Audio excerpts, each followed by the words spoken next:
பார்வதா, இந்த கைலாயத்திலே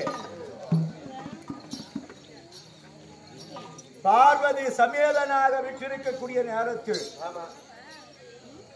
நம்மை கோரி யாரோ ஒரு பக்தனாகப்பட்டவன்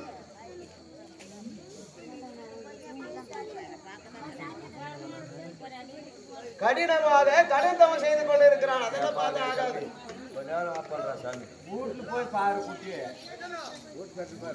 கடுந்தவம் செய்து கொண்டிருக்கிறான்.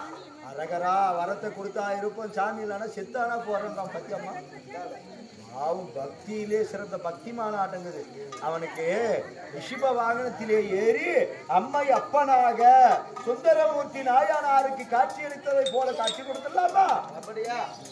கொடுக்கலாமே.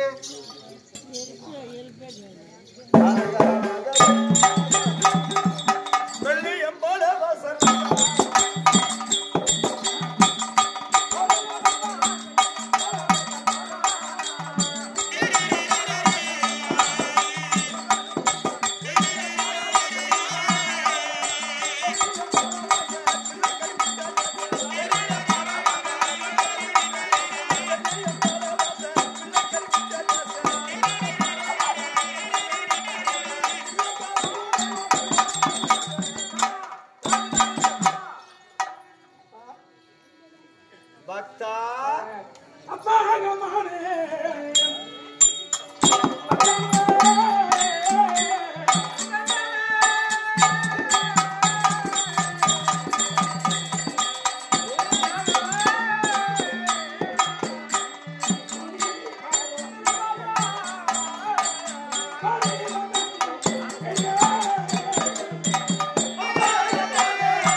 பக்தா, அம்மையே அப்பா என்று சொல்லி ஓடோடி வந்து எங்கள் பாதத்தை பணிந்தால் வாழ்ந்திருக்க கடவுது வாழ்க, பல்லாண்டு வாழ்க. வந்த செய்திகள் என்னப்பா? கேட்க வேண்டுமானா சத்தியில்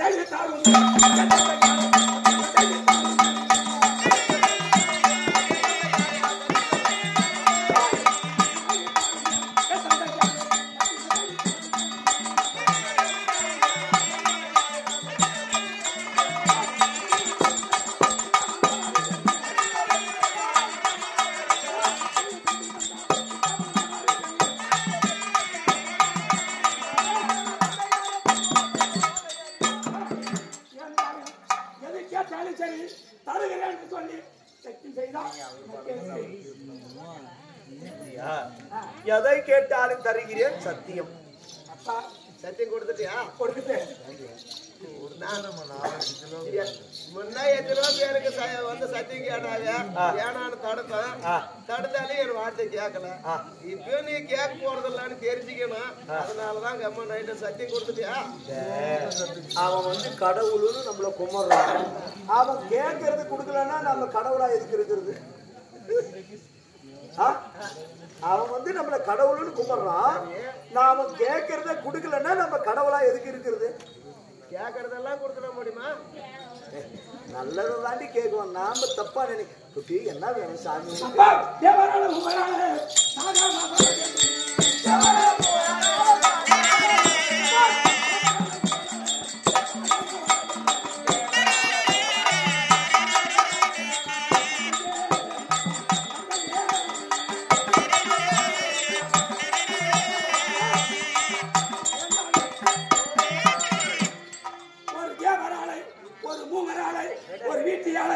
ஒரு சூழத்தாலை சாகாம பாரு. சத்தியம் பண்ணிட்டியா? சாகாது வரம் கேட்கறான், கொடுத்துடு. அதுக்கு பின்னால நாம தேவாதிக்கு நம்மளுக்குள்ள ஒரு நாள் மரணம். ஆனா அவன் சாகாத வரம் கேட்கறான். நம்மளே எவ்வளவு பெரிய ஆளாகி போட்டோம். அறிவில்லாதவளே, அவன் தெரியாத பையன் அறியாம கேட்கறான். அவனுக்கு எடுத்து சொன்னா பக்தா, கடவுளாக இருந்தாலும் சரி அவருக்கும் ஒரு நாள் மரணம் உண்டு. என்ன முன்னே ஒரு நாள் உனக்கு தேவ கணக்கு சொல்லி இருக்கிறேன். ஆனா நீங்க சீக்கிரம் செத்துருவோம். மனுஷனா இருந்தா ஒரு 100 வருஷம் மனிதனுடைய ஆயுட்காலம். அது மாதிரி ஒரு பறவைகளா இருந்தா அதற்கென்று ஒரு ஆயுட்காலம். ஒரே நாள் உயிர் வாழ்றது இந்த மேப்பூச்சி ஈசல்னு சொல்றல, ஒரு நாள் தான் உயிர் வாழும். ஆனா ஒண்ணுல தண்ணி இருக்கிற ஆமம் 300 வருஷம் உயிர் வாழும். அதற்கென்று ஒரு ஆயுட்காலம் இருக்குது இல்லையா? ஆனா அது மாதிரி நீ வந்து கேக்குறப்பா, எதுவாக இருந்தாலும் பிறப்பு என்பது ஒரு நாள் இருந்தால் இறப்பு என்பது இறைவனுடைய கட்டாயம், இறைவனுடைய பிறப்பிலே உண்டு. அதனால எப்படியோ பிறக்கிறவன் யாருமே நிலையா இருக்க முடியாது. இன்னும் கொஞ்ச நாள் இருக்கணும்னு கேளு. சரி, நீ சாகாம இருக்கணும்னு வரம் கேட்கறிய, உனக்கு யாரால பயம்? நான் சாகாது இருக்க வேண்டுமானா நான் எந்த பெண்ணிதழ் ஆசைப்படுகிறேனோ அந்த பெண்ணிதழ் எனக்கு அழகி இருக்கிறது. சாவே இருக்கக்கூடாது. அப்படி சாகணும்னு நினைச்சா நான் எந்த பெண்ணை விரும்புகிறேனோ அந்த பெண்ணாதான் எனக்கு சாவு இருக்கிறது. அவங்க அப்பா அம்மா ஒரு பெரிய பெற்றுறாங்க. நான் யார விரும்புறனோ அவளாலதான் எனக்கு சாவு இருக்கணும். ஆமா, அந்த பெண் கிட்ட அனுபவிச்சுட்டா அந்த பெண்ணு பாசத்துல சாகடிச்சிடுமா? சாகடிக்காதுல்ல. இந்த பொம்பளையும் கண்ணை கொடுத்தவதான் பார்வதிய காதலுக்கு கண்ணு இல்ல. இவன் ஆசைப்பட்ட பொண்ணு